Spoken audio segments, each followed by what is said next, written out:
Aloha, everyone. Thank you for coming to the second episode. And today we will be talking about how to heal broken hearts and then allow the true love. And our second episode guest is Robert Day, and he is medical anthropologist and shamanic practitioner. Would you like to introduce yourself to our listeners, Robert? Hi, everyone. It's true, I'm a medical anthropologist. So let me just explain what that means because some people may think it's something they've never come across. An anthropologist is someone who studies human societies. They can be traditional societies or they can even be modern societies. And what they're looking at how they work and the beliefs within them. And what a medical anthropologist does is that they will look at the beliefs within a system. So within India, there are certain beliefs around healing and illness that are specific to India, or in China, or in Hawaii, for example, since we said the word aloha. And some of these beliefs work across cultures, and some of them are very particular. So, for example, since we're talking about the heart, in Iran, you can die of a heartbreak. You know, so that's a condition that's recognized within folk medicine, that a broken heart can lead to death, which is very interesting. And even within the same system, if we're talking about Western medicine, there are differences within society. So in Germany, normally low blood pressure isn't seen as a problem in society. You know, it's just low blood pressure. But in Germany, that's actually a disease. So it's very interesting to see how different societies organize their beliefs around healing and in illness as well. So that's what I trained as. And my field work as an anthropologist, I went to Tanzania, to Kilimanjaro. So I was doing some work looking at how water was used on behalf of the World Health Organization. Some ideas around water and how they could use water to prevent eye disease. So that's my academic background. Now, in terms of shamanic work, I do some traditional practices, specializing in what's called soul retrieval, and we could talk about that a little bit later. And also, I work with Amazonian plant medicine tradition, which is something you may have heard of called ayahuasca. And ayahuasca is a very powerful ambassador from the plant world to help us to heal and to learn. So that's essentially what I'm trained in an indigenous tradition called the Shipibo tribe. And that's what I do essentially around the world, help people to connect with that tradition. Thank you so much for that, Robert. And so in Iran, people can die from broken heart. It's proven, studied academically based on your background as a medical anthropologist. What about like Nigeria or in the African world, and people are from Africa's, and then Central Asia, also in the US and UK, some people really suffer from paying child support, or, they made somehow soul contract with certain woman. And, in shamanism, we call it like womb wisdom, or, every womb, all sexual partners leave an energetic imprint in our womb. How do you see this today's modern society when men are suffering from broken heart because of the obligation? But, can you just break that down a little bit for me? What do you mean by the obligation? For instance, people in the US, women would get pregnant and then they would have babies, right? So it's a womb, the and a penis and vagina comes together and create a life form. And then somehow after the baby is born, somehow the heart and womb is not connecting. I'm not sure about how for men see it. The because of the result, the law says you have to pay the child support, right? And then somehow this man paying child supports but still experiencing broken heart. So how can we see it in medical term, anthropological perspective, or shamanic perspective to heal the broken heart for the masculine? So are you saying that the male partner himself is having a broken heart, having conceived a child and now paying for child support? And in the modern world, yes, because if you are in love, if your heart is healed and really in love, based on my understanding, is that there should be no obligations. It's a natural flow. There is a love, it's flow. You don't have to see it as obligation. That's my understanding. But so many men are really going through, especially in African American community or African community, they suffer from this pattern that you need to pay child support. Does it make sense? Kind of. I'm going to go back a little bit and just examine that term. So when you from what I'm understanding, when you're saying a broken heart, we're not conceiving of the natural romantic heart that has been broken by, a man and a woman breaking up, and then that's the result that there's heartache in that sense. But I think if people are conceiving children, and I'm not talking as an anthropologist, I'm going to talk more personally, because I don't have the data to support that, and I don't want to talk out of turn. But I would say that my perception is that if there's a sexual union and a child is born out of that, but there's no actual connection via the heart, then there is no real human connection there. There's no sense of male female heart to heart connection and a sense of engendering a life that is born out of love. It is purely a physical thing. So in a sense that the heart of the person, the male, let's talk about the male, the man's heart itself is not actually fully open. They're operating not necessarily on the emotional level, but on the physical level. For them, it was a physical experience. So therefore, rather than having an emotional bond with the child that is born out of that union, they have this being that emerges that they don't necessarily feel emotionally connected. So the issue is, and then there's social obligations to pay for a child that one has produced. So the problem here, I think, isn't so much a broken heart in the sense of heartbroken or heartache. It's a sense of a heart that's closed. Does that make sense? The actual Yes. people are doing that. They're not coming from an open heart. They're coming from a heart that's actually quite numb and closed. Wow, thank you for that. And are you saying that when we are conceived in the womb and when the sperm and egg hits, right? So we are, as an infant, we are born with closed heart. Is it that's why, this pattern of broken heart to keep going? Does that make sense? As in a pattern that keeps reproducing itself, you mean? Yes, So yes. if the father or mother were not in the heart when the baby was conceived, then possibly the baby is missing something, right? Yes. Oh, wow, beautiful. And how can we heal this? Is it possible to healing this pattern and stop it and just see it as like healing, especially for the kids and for the adults who brought the kids into this world?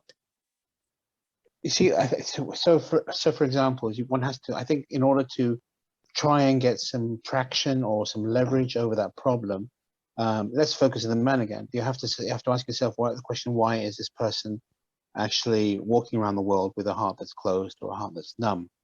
And there's probably quite a few reasons. Um, they themselves may have had a history of an absent father. So they haven't necessarily been the openness or the emotional connection has not been there for them themselves. And so, and this applies to all cultures and all kind of behaviors, that we end up reproducing the culture and the family dynamics that we ourselves were exposed to. It's just that's what we saw, that's what we thought was normal, and that's in a sense that's what we reproduce when we then become at a point of maturity where we can actually physically reproduce. Does that make sense? Yes. And like for me, my dad was, my dad is here, and he's always working, and somehow I attract partners who are very absent, mentally, emotionally, physically. And then I had session with you. I'm just so grateful that I had to go to my heart, and I was so conditioned, and I was so used to having the partners whose hearts are closed as well. And would you help me to go to that episode, that how did you see that heart that is broken in me, and help me to realize it, even if it was so painful? Mm. Well, it was a collaboration, right? It wasn't just me going into visionary state. It was me kind of tuning into you and inviting you to tune into yourself, inviting you to really connect with yourself. And at a deep level, that's there's so many levels to this, but at a deep level, as on a society basis, we are conditioned to look outside of ourselves. We're conditioned to really listen to other people or other information, and we're not actually invited to inhabit our bodies from the inside. We're always responding to something on the inside. So the amount of time that people actually spend in connecting with their feelings or with the processes in their body. So, for example, not just that, but there's so many distractions. There's movies, there's music, there's friends, all these externalities, which are fine in themselves, but they also leave very little time for that kind of cultivation and connection to self. And so, in that particular session with you, I invited you to actually bring your consciousness, bring your awareness into that area of your body. And what did you discover when you did that initially? uh, well, to be honest, I did not want to go into my heart, and I am always a work in progress, and I was like hiding. I did not want to go. I was just like avoiding as much as I could. And then I just trusted in your wisdom. And then I went, and it was numb. It was so Mm, closed. And it, I could not understand, like, really, like, what's happening with me and my current partner. And then somehow it's clicked. I was like trusting because you are from Britain, so you have this British accent. I'm being like stereotyping, right? And then somehow I went inside and it opened up, but I would tell you, it hurts a lot. It's like mhm, energetic pain. Yeah, it's like oof, it's like surge of energy. But I would say experienced shaman like you, medical anthropologist, can open and help. Otherwise, it's a very precise, very specific passage, I would say, very mhm, sacred passage to drop into one's own heart. mhm. And it's unfamiliar territory, and I think that's why you felt um, hesitant to go there, because it's not a space that you were familiar with, and because you're not familiar with, not just you, but most people who are not familiar with inhabiting their own heart. It's a scary place because as of that time, it's not been illuminated with light. It hasn't had the fullness of your presence or your consciousness or your spirit in the heart, and so it can be a dark, frightening place, until you get to make friends with it, until you get to know it. And so that's what I was inviting you to do, essentially. And then what happened after you connected with it? After I connected with it, there are so many different types of love, and eros, like sexual, passion, mania, obsessive, and there are like psychologists have different Mm, types of definition. And then with my current realm and current partner, it's more like spiritual. It's more like I'm inviting through your healed masculine to open more up. And I am really interested in my womb healing now. It's mhm, the womb is the sacred passage. And mhm, in Sanskrit it's called yoni. It means mhm, sacred flower or sacred passage. And I would like to know, how can we proceed with this healed masculine and feminine energies in allowing true love? And Robert, what is true love really? Let's park that question because that's a huge question. And I just wanted to return back to the original thing about the broken heart or the numb heart, because that's, I don't feel we've quite dealt with that enough. Do you remember that? What is true love? So a person has their own history, family history of learnt emotional responses. So they're going to learn how to respond and how to be expressive or not be expressive. And also, we're not just dealing with one particular ethnicity here, but there is a general thing within the world about men being strong and men being warrior-like or whatever, and almost as if there's a taboo on feeling. It's where there's an encouragement in education to know how to think, to be logical, to be left-brained, to be analytical, to be rational, all those kind of things.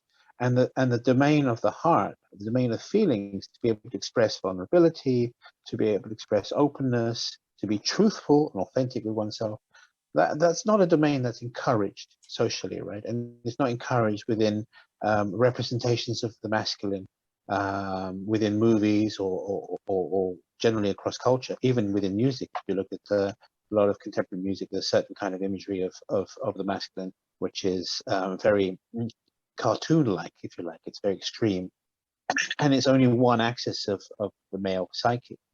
So there's all these realms that are possible that a lot of men don't even know that don't even know exist. I mean, there are realms of feeling and having an open heart, but that's actually not allowed. It's socially they're conditioned to not go there. So it makes it very hard for them to know. And this is the thing, if you ask a lot of guys, how do you feel? That's a language that most men have never encountered. They go, oh, I feel okay.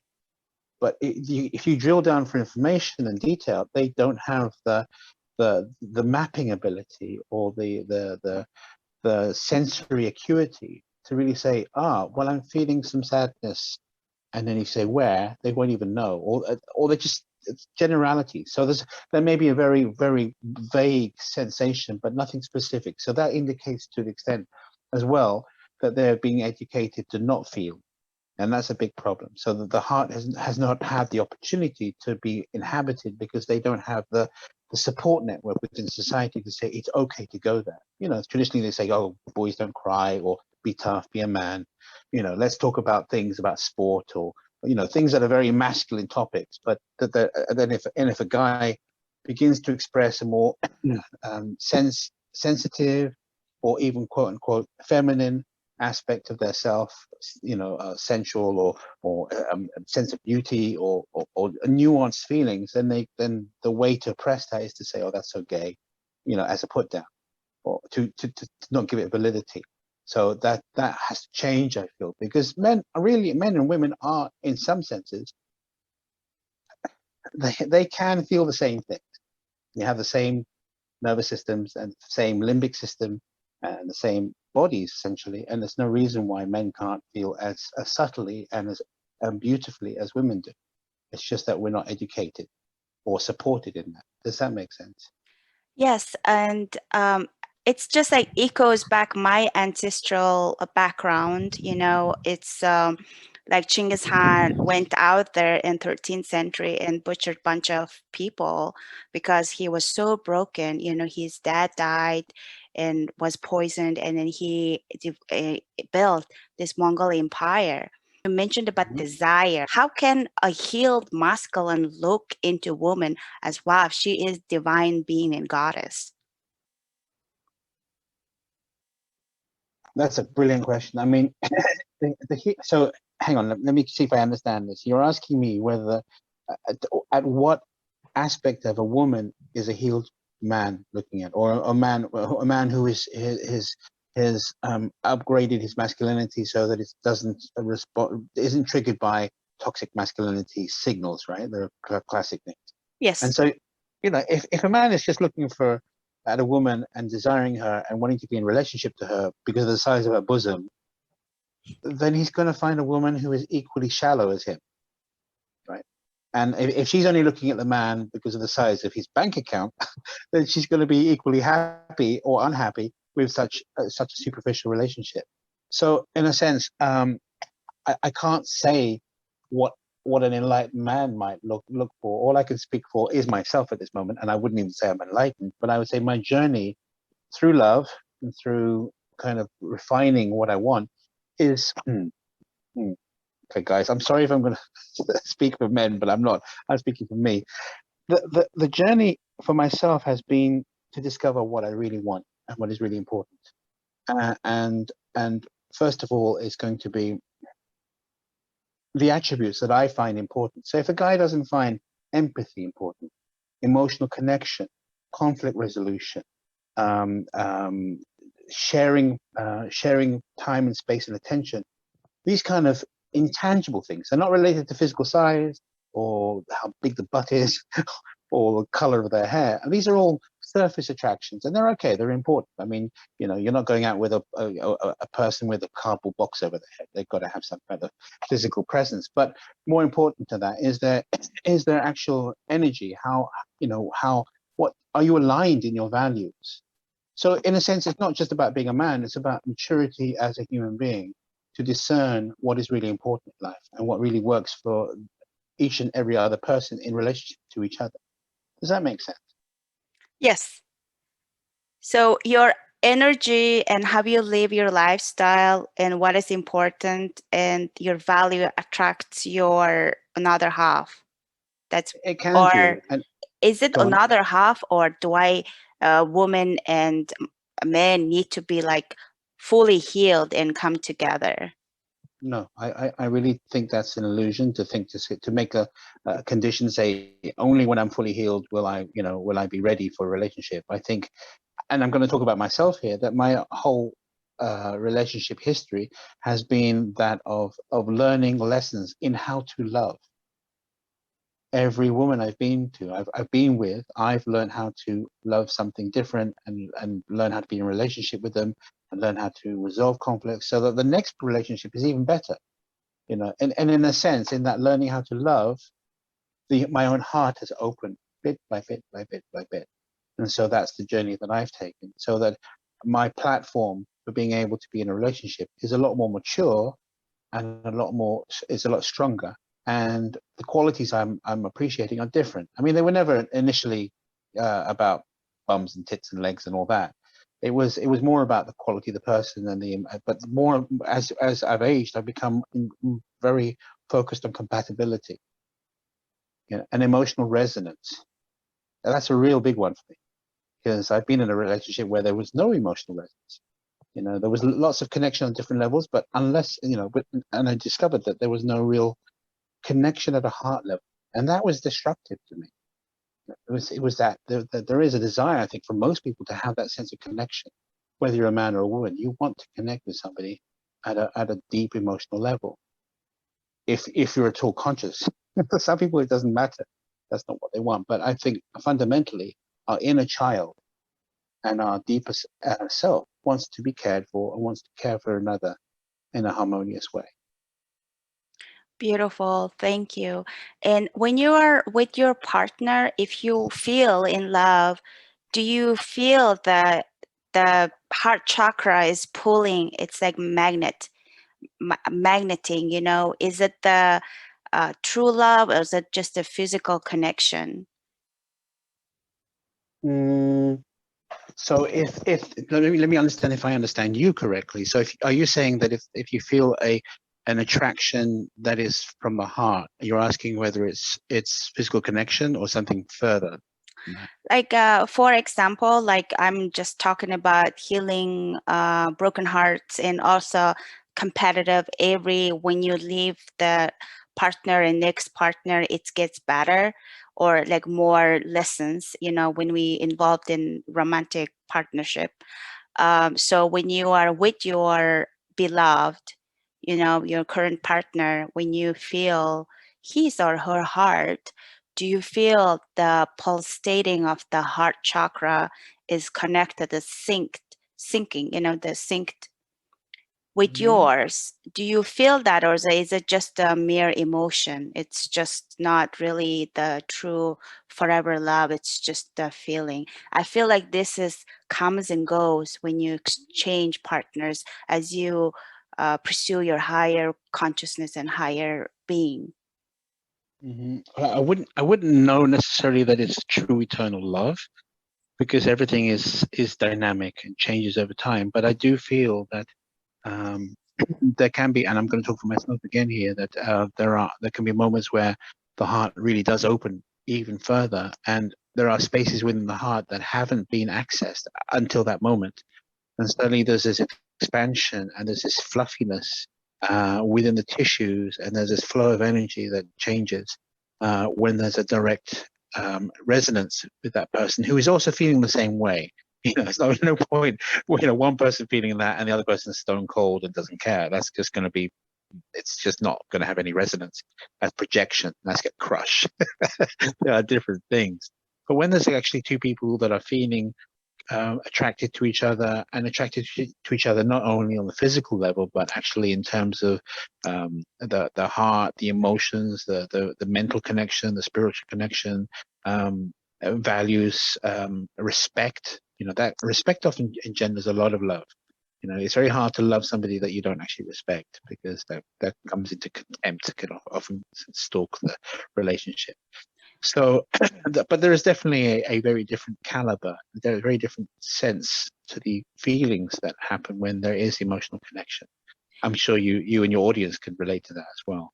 And also, you mentioned about medical anthropologists go out there and study disease within that region. And as you know, cultural and linguistic anthropologists, my linguistic background, the words have power.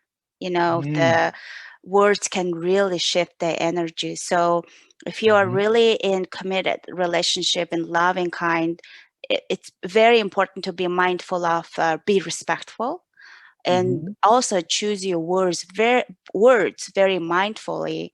And I resonate with that. And I would like to also ask, thank you. I mean, you're answering so many amazing questions. I'm ever grateful. Dominatrix, would you tell me, I mean, I saw you did some type of work in healing and dominatrix, and I'm really interested in, how some kind of, that dynamic in sexuality, because we are animals, right? In a way, we are animals as humans. How that become, and why the CEOs, or like the most successful stock market CEOs, or most like amazing, these guys, they're supposed to be like role model for us, get into this kind of stuff, and practice such things. So let me see if I got your question right. So you're asking me, how is it that men who are powerful in their own right, in terms of being the top company owner or whatever, then seek the services of a dominatrix? Yes, like 50 Shades of Grey, that kind of movie, or it's just, or like geisha, like, these men are really interested in something that is tasteful from a woman. So, well, the geisha thing is different, because they're not necessarily going to be inflicting pain on the CEOs. They're there more as entertainers initially. That was their real function, but also they can be consort as well. I mean, it's about, again, it's going to be about power, dynamics of power within the geisha frame, but within the kind of dominatrix frame. It's an understandable thing if you're very, very powerful and you are able to control people all day long.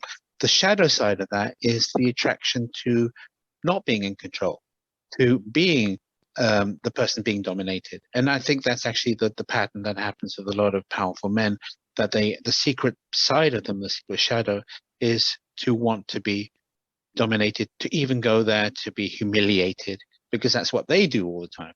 I don't necessarily think it's a and let me say this very carefully. For some people, that's a healing thing, actually, because they're reaching into their shadow and they're owning their shadow. And so for me personally, it's not an attraction. I don't necessarily want to be, hurt or go into the realms of pain, but I think there can be an attraction for it if you explore it, that pain done with an intention of heart can also be a positive thing, because it's exploring those aspects of a person that want to come to the surface. And I know that my friend, who's a dominatrix, and she was one of the Europe's top dominatrixes, she knew where people hurt inside.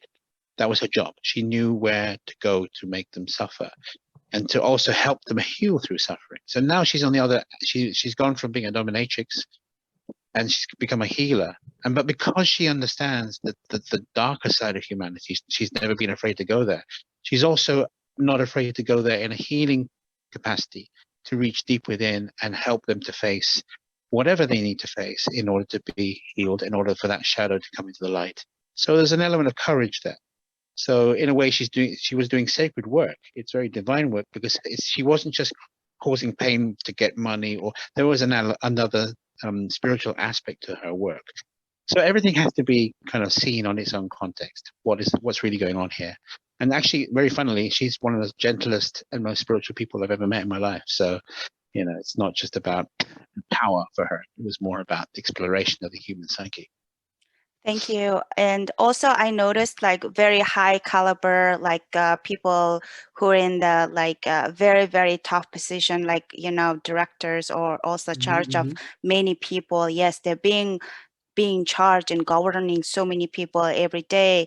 And then it's interesting to see especially coming from Asia, Central Asia, and then Asian woman in background, see like dominatrix. Wow, this woman is very interesting, and that's so unknown. And personally, I have been invited to so many sex parties, like what is it called? Like some kind of food. BDSM fetish, and I was never attracted. It's just like animalistic stuff that is very popular, that was in Greece and Roman time. And then it's just a really different to see Western and Eastern culture. But talking about geisha, and it's really, or the woman from Korea or Japan and even China, this woman were really the background of healing this wounded masculine men.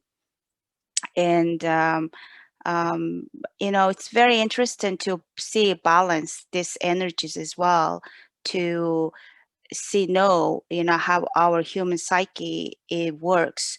But is it really embodying our highest self? Is it really allowing the true love, or is it just a sexual practice? Some people want to be in a monogamous relationship, and some people want to be in polygamy.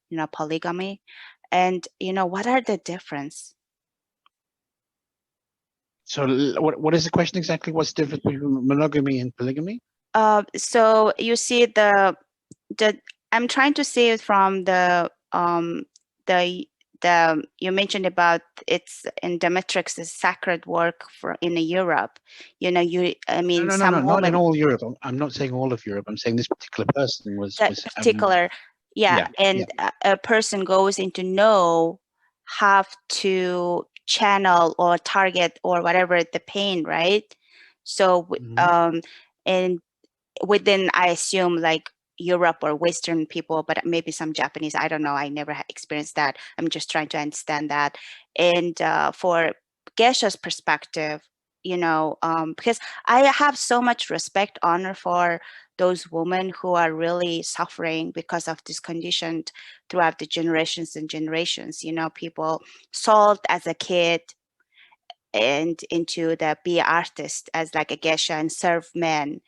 That's how much humiliation. It's like a little bit opposite side of having the courage. So my understanding is have to balance this feminine and masculine energy.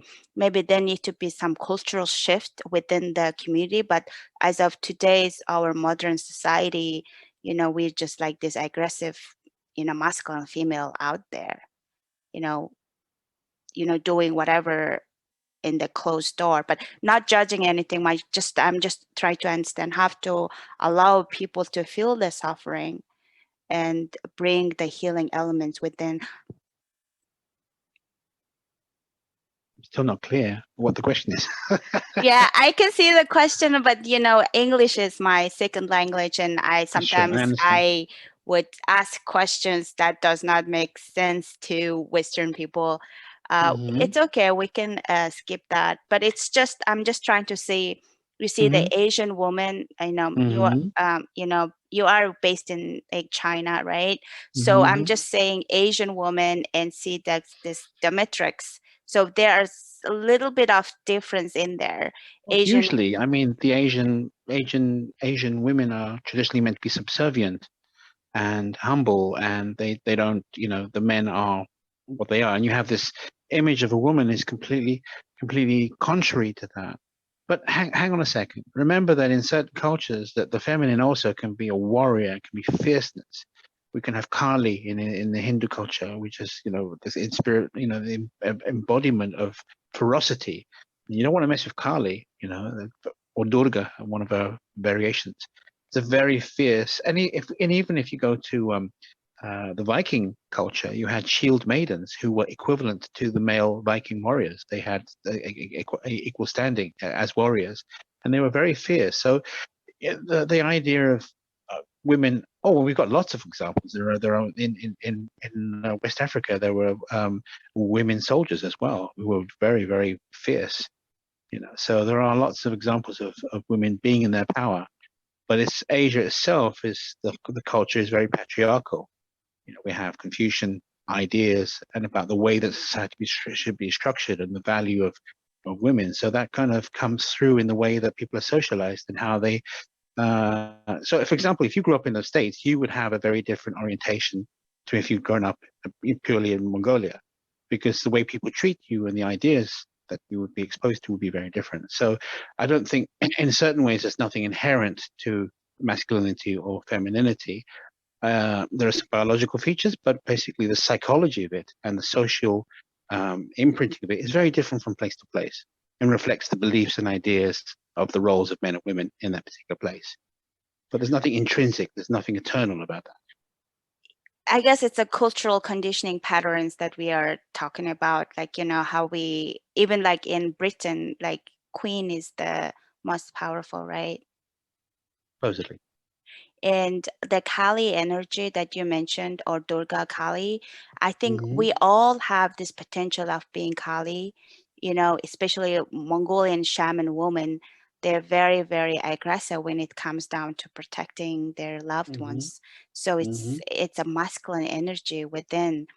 And the romantic relationships, if you evoke somebody's Kali, they're gonna protect the masculine.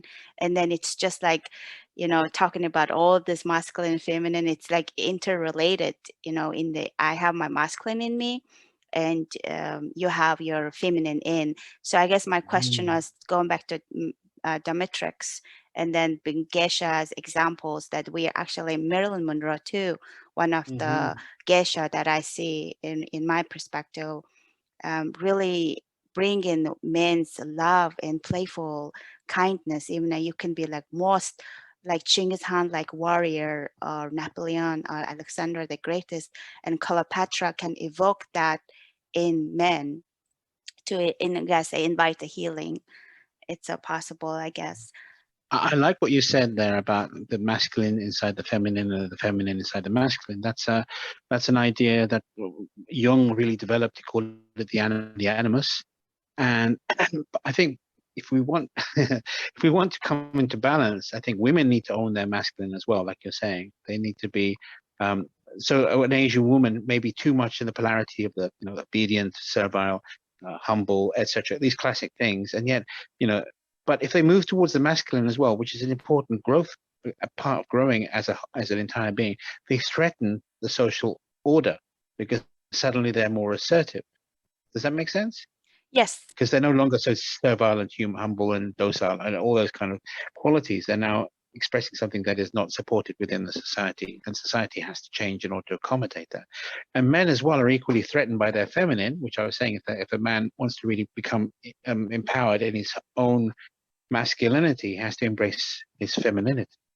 And that means being open to those kind of feelings and empathy and patience and all kinds of things that maybe and communicativeness. Some even men at the essential level, they need to learn how to communicate what they're feeling, what they're processing. I'm sure lots of guys like very single syllable conversations, and that's an area that they could cultivate to really become empowered in their fullness of masculine and feminine. And I really grateful that you brought up the, weak feminine. Oh, you're always humble, cooking and cleaning, really like lost herself in the relationship. A lot of, Mongolian and Japanese culture, like force a woman to be like that. And, victim consciousness, operating from the fear and victim consciousness. I noticed that in especially in Asian culture and for a Western culture, women are very entitled. Oh, I had the baby, I need to have the child support. You have to do this for me. I deserve this. I have the privilege that you will serve, and that's a little bit off. Interesting for me. And my friends from Mongolia, very, very beautiful souls inside and out. They would have baby and then never ask the child support. And likewise, me, when I lived my relationship, I left everything to own my healed masculine energy, but I still want to be, bow down and take care of my man. Does it make sense? Like still have my tradition as humble, feminine, and stay in a monogamous relationship so that my womb is sacred. And it also echoes back to Tibet and culture, Mongolian culture too. I'm trying to embody, yes, I'm trying to embody that, and just have it in a modern life and modern time. And this is the work, yet every partner is different. And then when a woman is in her healed feminine, she just sits there, right? She just blooms. It's look, I'm going to be honest with you. I mean, women are infinitely mysterious to me, and they're all very different. For example, I mean, I was married to a South African lady, and it was a very good relationship. And we really shared a lot of things together in terms of the running of the household, and there was a lot of discussion, a lot of agreement, and solving problems together.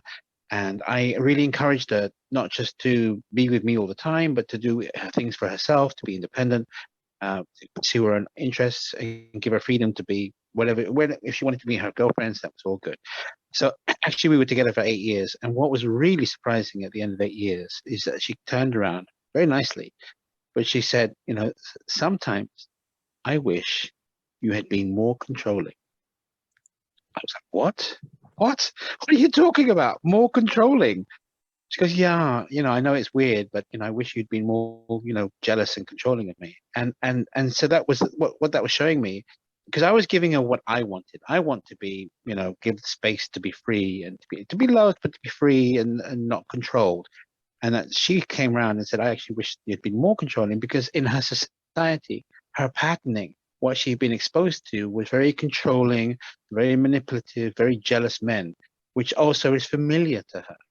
So it's kind of crazy. I was trying to create an environment that was ideal in my perspective for both of us, but she was actually missing, and it doesn't even make sense. She was missing something from her own culture that was and she recognized it's dysfunctional. And I agree, it's this toxic masculinity, but somehow she also missed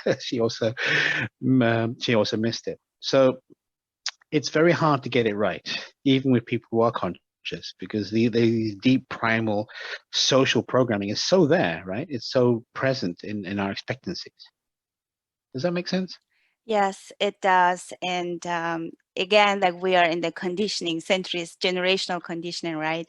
So like for British, they're very gentleman-like, and they don't really talk about their feelings. It's there's always inward.